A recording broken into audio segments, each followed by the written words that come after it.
اور بس یہ بات فروا کے دل میں نشتر کی طرح کھپ گئی تھی۔ شمس، وہ چلائی تھی، نہ نہ نہ نہ، چلانا مت، تم اس پوزیشن میں نہیں ہو ہنی۔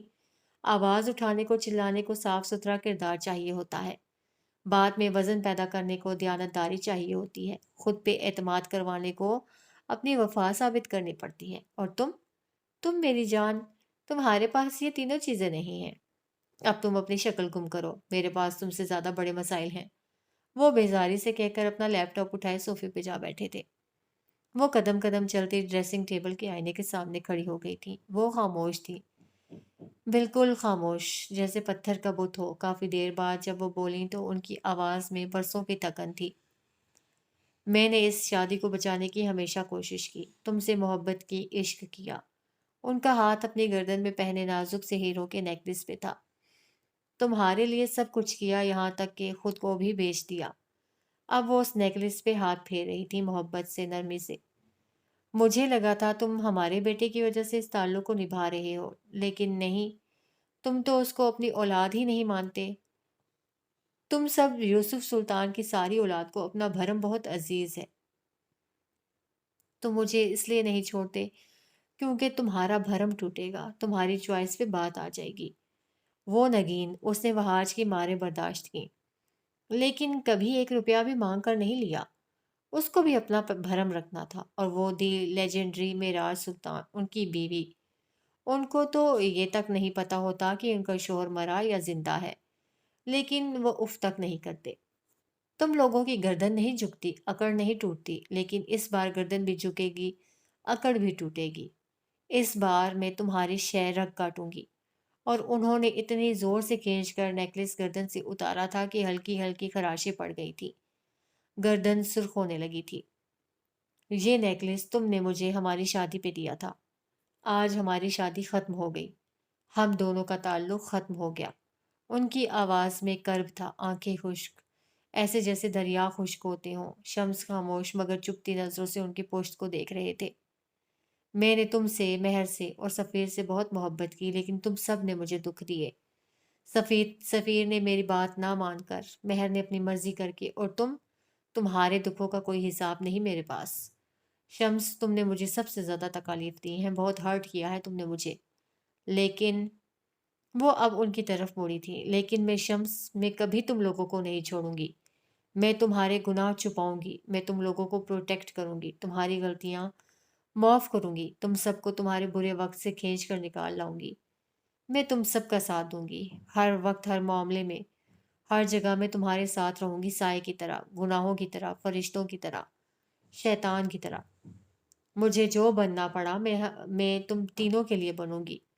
اس رات تم نے ہوٹل روم میں جو کچھ دیکھا، میں اس کے لیے شرمندہ نہیں ہوں۔ اگر دوبارہ موقع ملا، اگر دوبارہ تم پہ وقت پڑا، تو میں پھر وہی سب کروں گی، کیونکہ میں تم تینوں سے محبت کرتی ہوں۔ تمہیں ہیون چاہیے نا، میں تمہیں لا کر دوں گی۔ مہر کو سفیر اور یوسف سلطان چاہیے، میں لا کر دوں گی۔ ان کے رکے ہوئے آنسو پھر سے بہنے لگے تھے۔ شمس نے ناگواری سے سر جھٹکا تھا۔ تمہارا حسن اور جوانی تو ڈھل گئی ہے، اب کیا بیچو گی؟ میں تمہیں وارن کر رہا ہوں فروا، میرے معاملات سے دور رہو، ورنہ اچھا نہیں ہوگا۔ ہاں، مجھے ہیون چاہیے، اور میں لے کر رہوں گا۔ بہت کر لی غلامی، اب میں اپنی سلطنت بناؤں گا۔ تمہیں پتا ہے، میں نے بھائی جان سے بھی جھوٹ کہا۔ میں نے اس زمین کا سودا 5 گنا زیادہ میں کیا تھا، اور وہ لوگ وہاں ایک ہوٹل بنا رہے ہیں، ایک 7 اسٹار ہوٹل۔ مجھے اس ہوٹل میں 20% دینے کو بھی راضی ہیں فہیم صاحب۔ دادا جان کو بھائی سے بڑا پیار تھا، میں کبھی نہیں سمجھ سکا کیوں۔ وہ ہمیشہ کہتے تھے اصلی سلطان تو معراج ہے۔